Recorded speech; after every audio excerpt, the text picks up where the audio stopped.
Every once in a while, I hear the notion that we're living in either a boom or bust period in magical girl anime.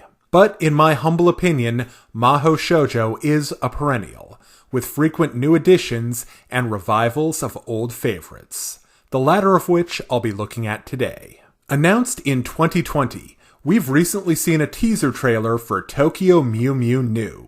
However, if you're unfamiliar with Keinamu Mimi Captain Planet, I'll be giving a brief history of Tokyo Mew Mew, going over the scant information revealed in the teaser before giving my take on what we can expect from Tokyo Mew Mew New, so be sure and watch to the end of the video. Now, without further ado, let's start by looking at the history of Tokyo Mew Mew. The teenage mutant furry environmentalists started fighting aliens in manga form in the year 2000, with a run that lasted until 2003. Compared to behemoth, never-ending manga series like One Piece or Naruto, Tokyo Mew Mew's very short, with 30-ish chapters spread over 7 volumes and telling one complete story. After the manga's successful run, the Tokyo Mew Mew anime wasn't far behind.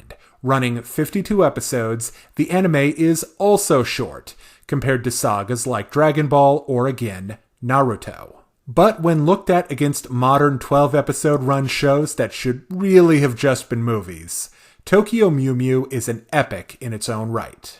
Also, the ending theme was sung by some of the voice actresses from the show. Pay attention to that detail, it's going to be important later. Another interesting point related to the American dub, Mew Mew Power. Apparently, the show performed well in the ratings, but was cancelled because of merchandising rights. In the intervening time, there have been manga spin-offs, but nothing major until 2020 and the announcement of Tokyo Mew Mew New. At the moment, we have a few definite details about the upcoming anime, starting with the visuals. As you can see, the designs of Team Mew Mew have had a few minor tweaks rather than a full-on overhaul. A change for the better, in my opinion, are the faces. The new Mews have their eyes closer together and the nose tip clearly below eye level. The old face designs always had this weird, stretched look. On the other hand, the designs do look kind of overdone. The spiky fringes everywhere and the bows on everyone. Especially Pomegranate. By the fangs of Fenrir, a proud grey wolf should not have to contend with a ridiculous bow tie as she tears out the throats of her prey. Oh, and Mint Julep and Pudding Pop have different hair now. Not the most necessary design change. Kind of a lateral move, if you know what I mean. The other thing we know for a fact is related to the music. Remember when I said the song at the end of the original was sung by some of the show's VAs? Well, in Mew New, they've doubled down on that idea and they're launching a full J-pop act alongside the show called Smoothie. If you're picking up the video here because sheer pun rage caused you to throw your monitor out a window, let me say Smoothie is spelled S-M-E-W-T-H-I-E. Now that you've had to buy a second monitor, I have to say, launching a pop group with the anime really shouldn't be a surprise. The original show featured a bunch of Keinamu Mimi magical girls who worked at a maid cafe. Really, pop act is the next logical step. Now that you're up to speed on the facts as I know them, let me give you my guess on what we can expect from Mew New.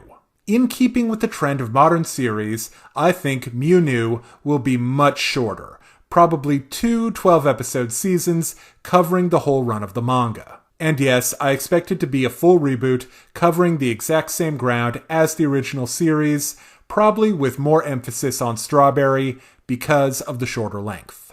Next, I expect a big musical component to the show. They created a musical act specifically for the show. They're going to showcase the music. And maybe even work in some live action stuff a la Puffy Amiyumi. Finally, a re-release of the manga and its spin-offs. I can't speculate on which English language streaming service will pick up the broadcast rights. Probably Netflix. They like Maho Shoujo, and if anyone has the spare change and lack of sense to try putting together a Japanese-style idol group in the land of the Freedom Burger, it's them. Thank you for watching. Now, if you're interested in trying out a refreshing dark fantasy take on the magical girl genre, check out Sorceress. Available right now on Steam. Watch the trailer by following the link in the description and experience the magic. Hey kids, today's show is brought to you by the letter 4 and the number potato! I'm a stupid private.